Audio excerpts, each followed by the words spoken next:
வணக்க மக்களே, ஆட்சியிலும் பங்கு அதிகாரத்திலும் பங்கு என்பதை பேசாமல் இனி யாரும் அரசியல் செய்ய முடியாது. இதற்கான விதை எங்க தலைவர் போட்டது என்று தவேக நிர்வாகி ராஜ்மோகன் பேட்டி எடுத்துக்கிறார். பாருங்க.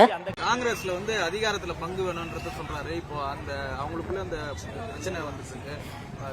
இது அவங்க கட்சி பிரச்சனை. நான் ஒரு கட்சி அந்த கட்சி இந்த கட்சின்னு இல்லாம அதிகார பகிர்வை காலங்காலமாக நாங்க டே ஒன்ல சொல்லிக்கிட்டு இருக்கிறோம். அதிகாரத்துக்கிட்ட என்ன கேட்கணும், இவர் போயிட்டு என்ன சொல்றாரு, நெடுநாள் இஸ்லாமிய சிறை கைதிகள் விடுதலை பண்ணுங்கன்றாரு. அவங்க சொன்னா வைக்கிறதே பண்றது இல்ல. இவர் என்ன கேட்கிறாரு, எங்க கட்சி எங்க சமூகத்தை மதிச்சு நீங்க இத்தனை சீட்டுகள் தாங்கன்றாங்க, அதை பண்றது இல்ல. அப்ப அதிகாரத்துக்கிட்ட நம்ம எல்லாம் கேட்க வேண்டிய என்ன தெரியுமா, அதிகாரம்.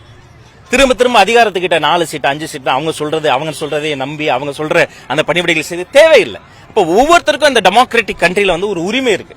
அப்ப நம்முடைய அதிகாரத்துக்கிட்ட நம்ம கேட்க வேண்டியது நமக்கான அதிகாரம் மட்டும்தான். கிட்டத்தட்ட 16 சட்டமன்ற தேர்தல் முடிந்திருக்கு தோழர். இதுல கிட்டத்தட்ட 3600க்கும் அதிகமான சட்டமன்ற உறுப்பினர்கள் தமிழ்நாட்டிலிருந்து எலெக்ட் ஆயிருக்காங்க. அதுல ஒரு குறைந்தபட்சம் இஸ்லாமிய எம்எல்ஏ எத்தனை பேர், ஒரு 300 பேர் 400 பேர் இருப்பாங்கன்னு நினைக்கிறீங்களா? வெறும் 93 பேர் கூட இல்ல. அப்ப இத்தனை நாட்களாக திராவிட மாடல் ஆட்சி மாறி மாறி ஆட்சி செய்தவர்கள்லாம், சமூக நீதி பேசினவங்கலாம் ஏன் இஸ்லாமியர்களை இத்தனை எம்எல்ஏஸ் உருவாக்கல? ஒண்ணுமில்ல, போன நாடாளுமன்ற தேர்தலில் திமுகவில இருந்து எத்தனை இஸ்லாமிய பாராளுமன்ற வேட்பாளர்கள் அறிவிச்சாங்க, கூட்டணி கட்சி கொடுத்துட்டு கணக்க முடிச்சுட்டாங்க.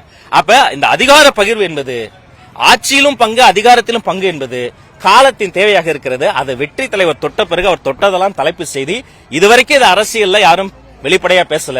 இனிமே இதை அரசியல பேசாம யாருமே அரசியல் செய்யவே முடியாது. இதற்கான விதை எங்களுடைய தலைவர் போட்டது.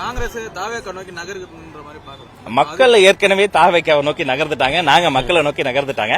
அதனால எல்லோரையும் அரவணைக்கக்கூடிய ஒரு பாசமிக்க தலைமையில தான் எங்களுடைய கூட்டம் இருக்கிறது.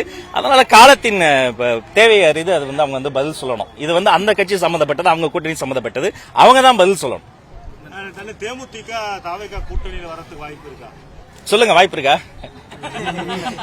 மக்களும் அந்த கட்சியை சார்ந்தவங்க சொல்லணும். பொதுக்குழுன்னு நாங்க ஒண்ணு கூட்டி கூட்டணி சார்ந்த எல்லா முடிவுகளையும் தலைவர் எடுக்கணும்னு ஒரு தீர்மானம் நிறைவேற்றி, நான் தான் அந்த தீர்மானத்துக்கு வாக்கெடுப்பை நடத்தினேன். ஒருமனதாக அந்த தீர்மானம் நிறைவேற்றப்பட்ட. அப்ப இது ஒரு டெமோக்ராட்டிக் பார்ட்டி, நாங்க ஒரு ஜனநாயக முறையை பின்பற்றோம். இப்ப கூட்டணி சார்ந்த முடிவுகளை எடுப்பதோடு அல்லாது கூட்டணி குறித்து இறுதியாக உறுதியாக அதை பொதுமக்களுக்கும் ஊடகங்களுக்கும் சொல்லக்கூடிய அதிகாரத்தையுமே வெற்றி தலைவர் கொடுத்திருக்கிறோம்.